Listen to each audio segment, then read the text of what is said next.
Ever wonder why British spy films make your pulse race? While James Bond got the spotlight, a shadow network of Cold War thrillers slipped through the cracks of cinema history. These forgotten gems weren't just entertaining, they were dossiers of paranoia that MI6 probably wished stayed classified. Ready to discover the spy movies that made intelligence officers sweat? The Spy Who Came In From the Cold, 1965.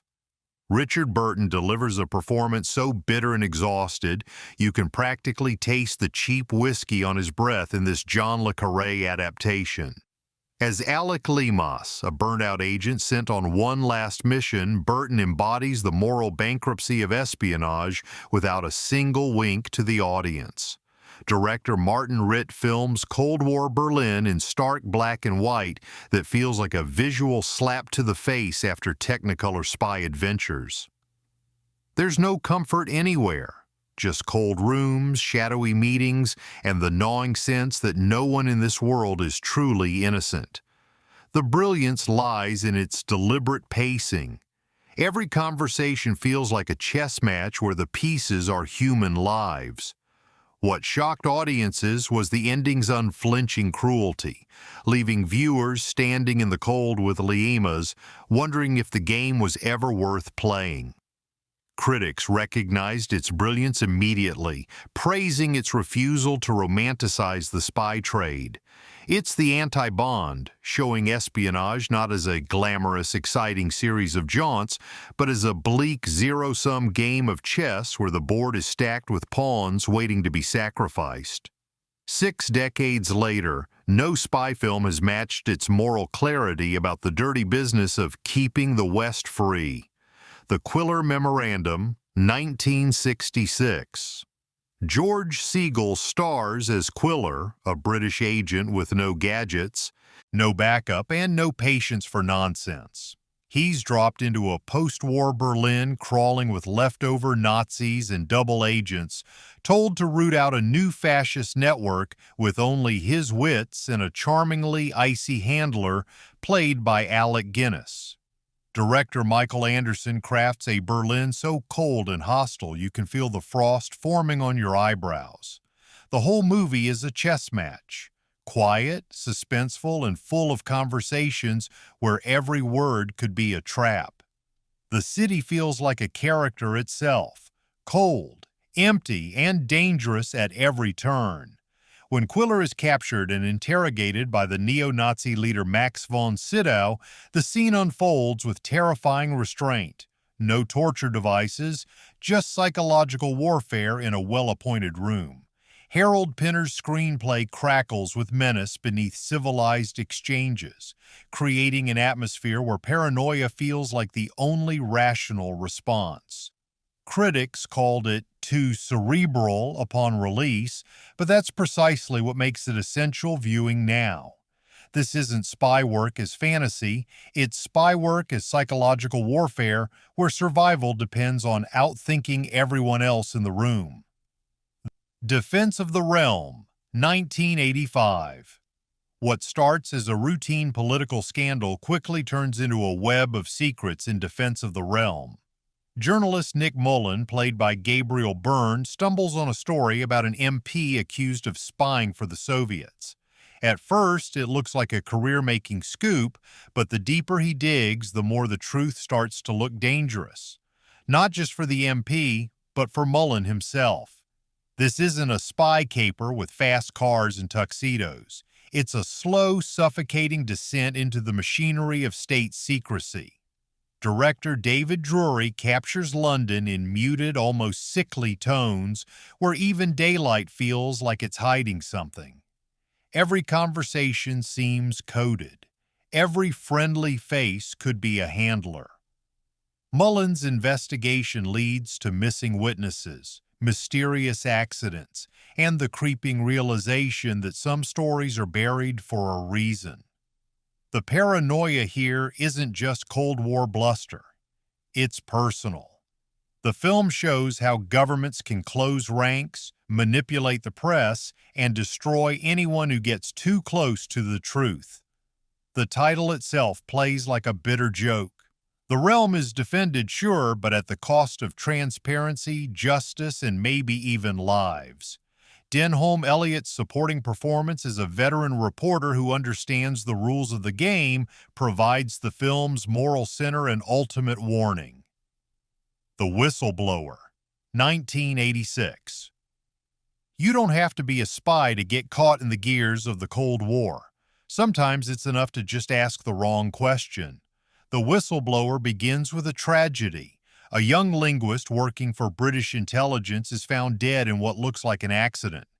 His father, played by Michael Caine, isn't buying it. Caine's character, Frank Jones, is an ordinary man, a translator who spent years in the shadow of secrecy.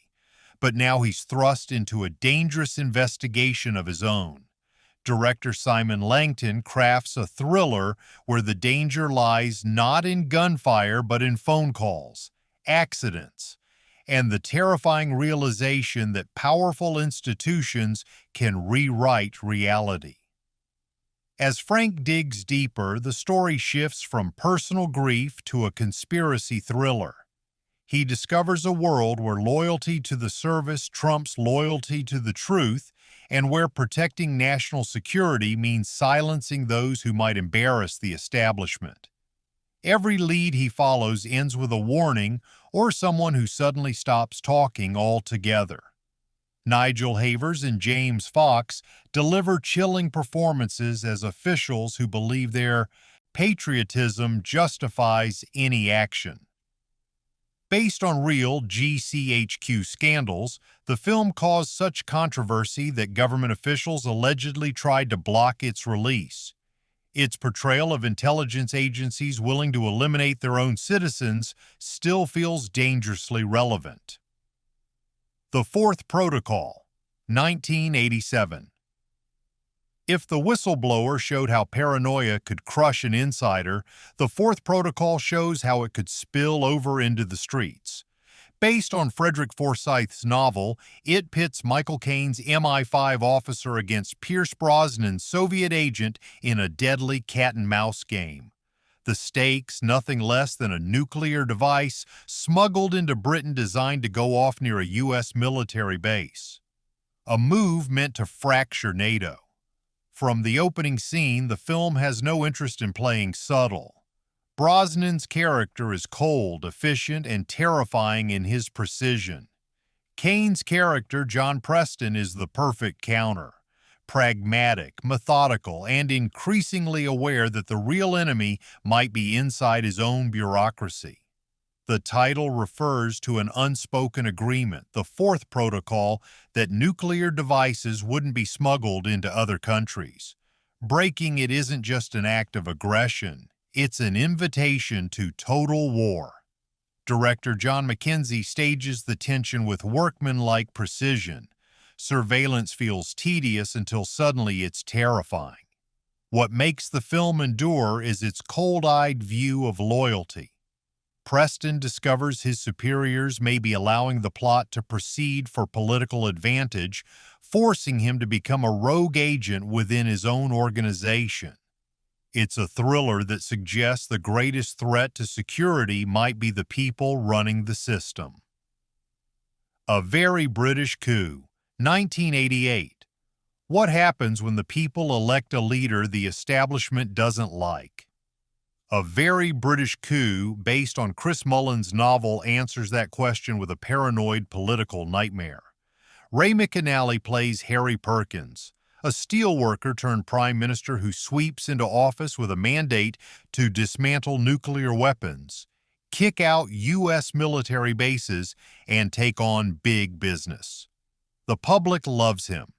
The elites, not so much. From the first episode, you can feel the knives sharpening. Civil servants drag their feet. Intelligence agencies whisper about national security concerns. Media barons launch smear campaigns. Foreign governments start leaning hard.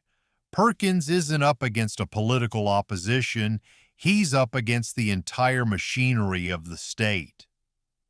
director Mick Jackson crafts a chilling portrayal of democracy undermined not by tanks but by committees, newspaper headlines, and concerned officials. The brilliance lies in its restraint. No assassinations or bombs, just the quiet strangling of a government by institutional resistance. A web of old boys networks and shadowy deals designed to keep Britain's course unaltered no matter what voters say. The paranoia isn't in dark alleys or coded messages. It's in polite meetings, leaked memos, and smiling betrayals. The coup, if you can call it that, isn't about tanks in the streets. It's about the slow, quiet removal of a man from power without the public even realizing they've been robbed. When it aired during Thatcher's Britain, it felt like a warning. Today, it feels prophetic. Smiley's People, 1982. The Cold War wasn't all explosions and high-speed chases. Sometimes it was a retired spy shuffling through old files looking for one last truth. Smiley's People, the BBC miniseries based on John le Carré's novel, brings George Smiley, Alec Guinness, out of retirement to investigate the death of an old agent. On the surface, it's just another loose end. In reality, it's the thread that could unravel an entire Soviet operation. Guinness plays Smiley with quiet precision. A man who never raises his voice but always gets what he's after. This is a world of patient observation, where information is traded like currency, and every conversation has two meanings. The enemy is formidable, but so are the dangers inside your own camp. Smiley knows that betrayal can come from anywhere, even from someone you've trusted for decades. The series is deliberately paced, letting the viewer sink into the gray tones of its world. Every location feels drab, every face tired, every victory Pyrrhic. There are no triumphant music cues, no clear good guys or bad guys, just professionals doing their jobs in a game where the stakes are measured in lives, not headlines. By the end, Smiley's People shows that paranoia isn't a weakness in this world. It's survival. And Smiley, for all his reserve, is one of the few who knows how to live with it. Director Simon Langton creates an atmosphere where tension builds not through action, but through the accumulation of details. A photograph, a slip of paper, a name mentioned twice. It's spycraft as archaeology, where the truth must be excavated one painful layer at a time. Callan, 1974. Edward Woodward's working-class assassin graduates from the landmark TV series to a big-screen operation that keeps the grit and adds scope. Callan is the cleaner you hire when the paperwork cannot exist. He is smart, angry, and burdened by a conscience that flares at the worst times. Don Sharp directs with hard elbows. The fights look like they hurt. The offices look like they smell of cigarettes and fear. The brilliance of Callan is tone. No glamour, no clever tech, just men with files, bosses with dead eyes, and an agent who knows that every favor becomes a leash. Woodward makes silence feel violent. Russell Hunter's Lonely brings pathos without softening the edges. The film continues the TV show's examination of class in British intelligence. Callan is useful but never truly accepted by his public school superiors. What makes the film exceptional is Woodward's performance. His Callan is a man who understands he's damned but still clings to a personal code. The action sequences are brutally efficient, shot with documentary-like immediacy that makes violence feel consequential rather than stylized. It is rare to see a spy film this committed to the idea that victory still feels like losing ground. If you love your espionage closer to the curb, this is prime material. It is also proof that British cinema could translate a hit series to film without sanding off the roughness that made it great. In an era when American spy films were becoming increasingly fantastical, Callan stood as a grim reminder of what the job really costs. Secret State, 2012. Secret State might be set after the Cold War, but it pulses with the same mistrust and power plays that defined it. Gabriel Byrne stars as Tom Dawkins, a reluctant deputy prime minister who's pushed into leadership after a devastating industrial explosion kills dozens. At first, Dawkins seems like the right man to steady the ship, but as he starts probing the disaster, he finds more than negligence. He uncovers a corporate cover-up woven tightly into the government, the military, and foreign interests. Every layer he peels back reveals another door that someone is desperate to keep locked. The paranoia is palpable. Dawkins is hemmed in by smiling enemies, shadowy meetings, and a political machine that chews up anyone who threatens its plans. Director Ed Freeman creates a contemporary Britain that feels like a natural evolution of the Cold War landscape. The enemies may have changed, but the mechanisms of power remain intact. Charles Dance and Gina McKee deliver standout supporting performances as establishment figures whose friendly advice carries unmistakable threats.